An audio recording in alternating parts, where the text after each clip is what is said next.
परम सत्कायोग गुरु प्यारी सात संगत जी राधा स्वामी जी।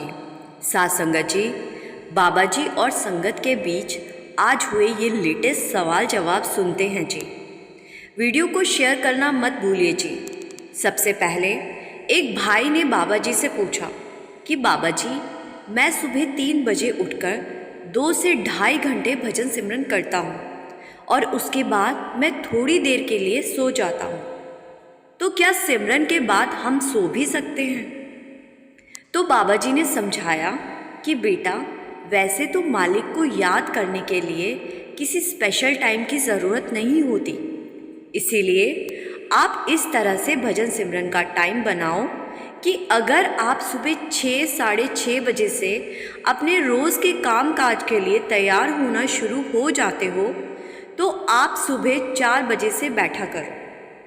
ज़रूरी नहीं कि 3 बजे ही बैठना है।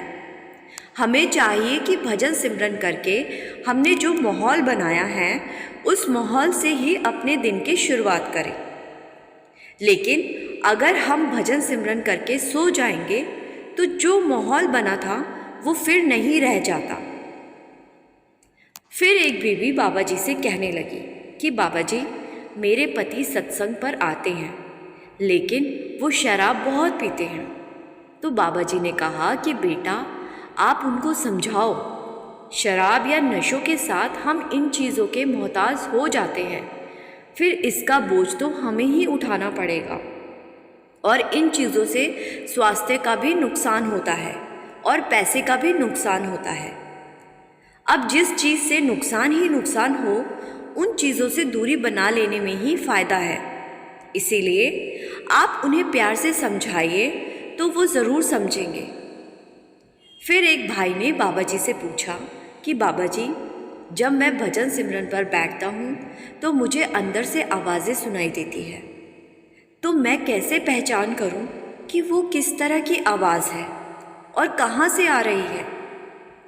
तो बाबा जी ने समझाया कि बेटा, आप परख मत करो कि कौन सी आवाज़ आ रही है, उस आवाज़ को सुनने की कोशिश करो और अपने आप को उस आवाज़ के साथ जोड़ने की कोशिश करो। ये आवाज़ें उस मालिक के घर से आ रही है, इसीलिए आवाज़ को सुनो और आनंद लो और परखों में मत पड़ो। ये मत सोचो कि आवाज़ कहाँ से आ रही है। फिर एक अंकल जी ने बाबा जी से पूछा कि बाबा जी, लगभग 40 साल पहले बड़े महाराज जी से नामदान लिया था और भजन सिमरन को समय भी देता हूँ, लेकिन आज तक अंदर कुछ सुनाई या दिखाई नहीं दिया। आज 40 साल बाद भी खाली का खाली हूँ। तो बाबा जी ने कहा कि हमारे बस में सिर्फ बैठना है, हमें जो काम दिया गया है वो काम करना है और नतीजों को नहीं सोचना है।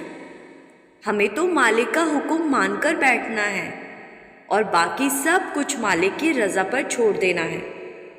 अंदर कुछ दिखाई दिया या नहीं, इन परखों में नहीं पड़ना है। फिर एक लड़की बाबा जी से पूछने लगी कि बाबा जी, जो इस संसार से चले जाते हैं वो कई बार हमें बहुत याद आते हैं और कभी कभी सपनों में भी आ जाते हैं, तो क्या वो भी हमें याद कर रहे होंगे? तो बाबा जी ने समझाया कि बेटा, जब आत्मा इस शरीर को छोड़ देती है तो फिर उसको अपने रिश्तों की पहचान नहीं रह जाती। हम अभी तक जिस्मों के दायरे में हैं, इसीलिए हमें वो लोग याद आते हैं, लेकिन जो यहाँ से चले गए हैं उन्हें पिछला कुछ याद नहीं रह जाता। फिर एक लड़के ने बाबा जी से पूछा कि बाबा जी, बहुत सारी चीज़ों में किस्मत आजमाई लेकिन कहीं काम नहीं बना, बार बार फेल होकर थक गया हूँ। तो बाबा जी ने समझाया कि बेटा, अप्स एंड डाउन जीवन में आते रहते हैं, हमें घबराना नहीं चाहिए। जीवन में जब दुख आते हैं तो सुख भी आते हैं, परिवर्तन चलता रहता है। जैसे कभी भी हमेशा के लिए रात नहीं रहती, वैसे ही किसी के जीवन में हमेशा के लिए ना सुख रहता है और ना दुख रहता है। जीवन में बदलाव आते रहते हैं, इसीलिए आप हिम्मत ना हारें और कोशिश करते रहें और मालिक पर विश्वास रखें। फिर एक लड़की ने बाबा जी से पूछा कि बाबा जी, लाइफ में सक्सेस का असली मतलब क्या है? तो बाबा जी ने समझाया कि बेटा, जब हम अपने मन पर काबू पा लेते हैं और मन तृप्त हो जाता है। आगे बाबा जी ने कहा कि मन को तृप्त करने का मतलब ये नहीं कि हमने बहुत सारा पैसा कमा लिया। इसका मतलब है कि हम अपने जीवन में आने वाली प्रॉब्लम्स को कितनी आसानी से हैंडल कर लेते हैं।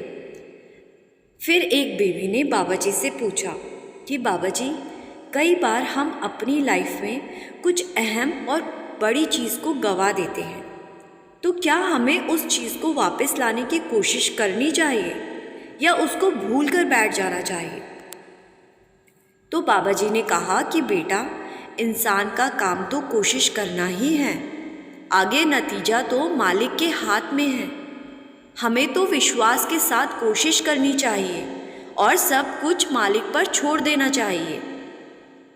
फिर एक लड़की ने बाबा जी से कहा कि बाबा जी, कई बार हमारे बीच में पैसे या ज़मीन जायदाद को लेकर झगड़े हो जाते हैं, जिस वजह से हमारे पारिवारिक रिश्ते भी खराब हो जाते हैं। हम ऐसा नहीं करना चाहते, लेकिन अगर सामने वाला इंसान ही ना समझे तो हम क्या करें? तो बाबा जी ने समझाया कि बेटा, पैसे को रिश्तों में दरार ना बनने दें। ये बिल्कुल गलत बात है। हमें तो ये समझना चाहिए कि हमारे मन की खुशी और शांति किस में है।